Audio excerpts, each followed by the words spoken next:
नमस्कार. हृदयम या चॅनलवरती आपले सहर्ष स्वागत आहे. आज आपण या व्हिडिओमध्ये पाहणार आहोत आरोग्यविषयक अशा काही टिप्स ज्या आपल्याला आपले आरोग्य उत्तम कसे ठेवावे, स्वयंपाकघरामध्ये व्यवस्था कशी असावी, तसेच इतरही गोष्टींसाठी उपयुक्त अशा माहितीचा संग्रह येथे आपल्याला पाहायला मिळेल. तर आपण जास्ती वेळ न करता चला पाहूया. रोज सकाळी केस विंचरल्याने डोक्यातील केसातील रक्ताभिसरण चांगले होते.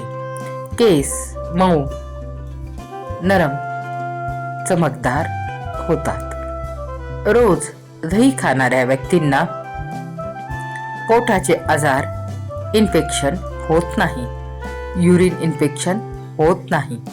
मध आणि दालचिनी पावडर एकत्र करून चेहऱ्याला लावा.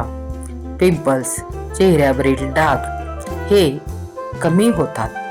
सतत डोकेदुखी होत असेल तर गरम पाणी त्यामध्ये लिंबू रस एकत्र करून प्यावा. याचा चांगला फायदा होईल. आपल्या टाचा दुखत असतील तर त्यावर अद्रकचा रस लावा. पायदुखी, वेदना, टाचदुखीतील वेदना यांना आराम मिळतो. काळे तीळ 4 तास पाण्यात भिजवा. पाणी गाळा. हे पाणी 10 मिनिटांपर्यंत तोंडात ठेवा. ह्या पाण्याने 5 ते 6 वेळा चूळ भरा. तोंडातील जखम, दातदुखी, हिरड्यांची सूज, पायोरिया, तोंडातील संसर्ग दूर होतो. ह्या दुखण्यांपासून आपल्याला आराम मिळतो. वेगाने चालल्यास पोटातील गॅसची समस्या मुळापासून दूर होते. प्रयोग करून पहा, अवश्य फायदा होईल. आपल्याला जर चक्कर येत असेल तर काळ्या मिठाचे म्हणजेच सैंधव मिठाचे पाणी प्या. चक्कर येणे थांबते, बंद होते. अशा काही टिप्स यांचा वापर आपण आपल्या आयुष्यामध्ये करायला पाहिजे. आंबट वस्तू खाल्ल्यावर पाणी पिऊ नये, नाहीतर पोटात सूज येऊ शकते. असेही काही अनुभव काहींना आलेले आहेत. सायकल चालवल्याने म्हातारपणात सांधेदुखीचा आपल्याला त्रास होत नाही. वृद्धत्व लवकर येत नाही. डाळी किंवा भाजींमध्ये चिंच, आमचूर पावडर वापरा. यामुळे केस आणि डोळ्यांना फायदा होताना दिसून येतो.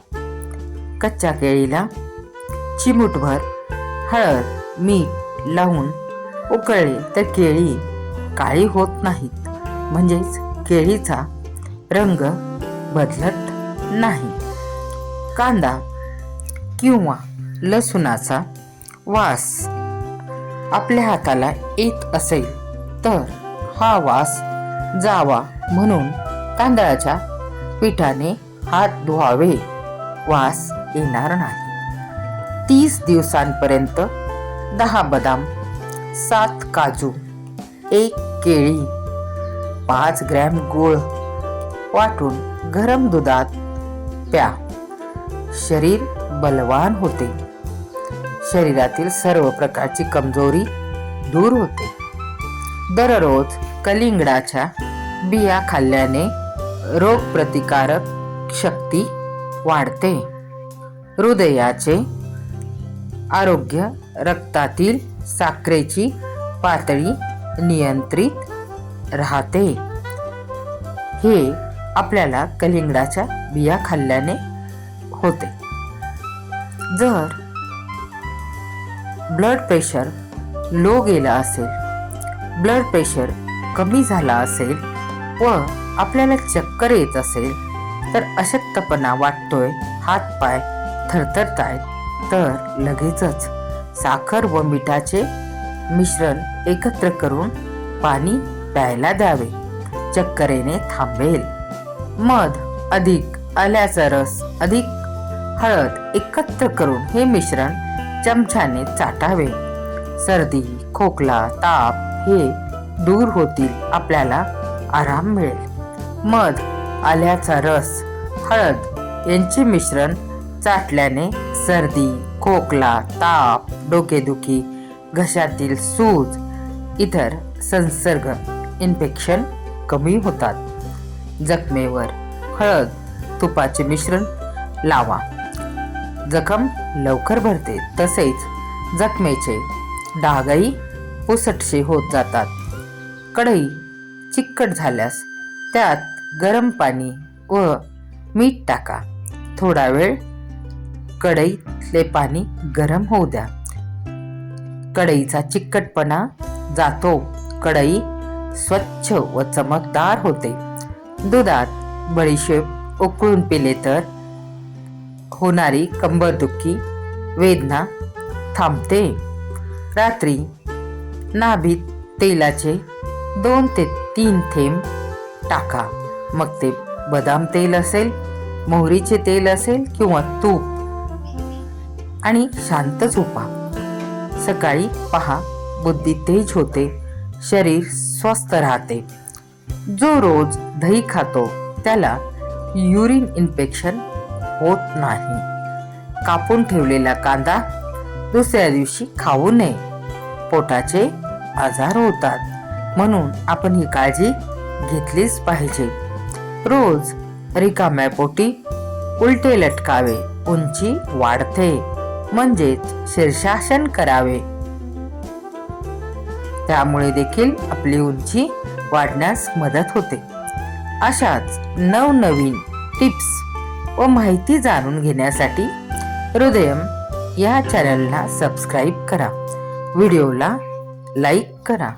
आपल्या मित्रपरिवारांमध्ये हा व्हिडिओ जास्तीत जास्त शेअर करा, जेणेकरून ज्ञानाची, विचारांची देवाणघेवाण होऊन आपल्यालाच एकमेकांना त्याचा चांगला फायदा होईल. व्हिडिओ शेवटपर्यंत अवश्य पहा. धन्यवाद.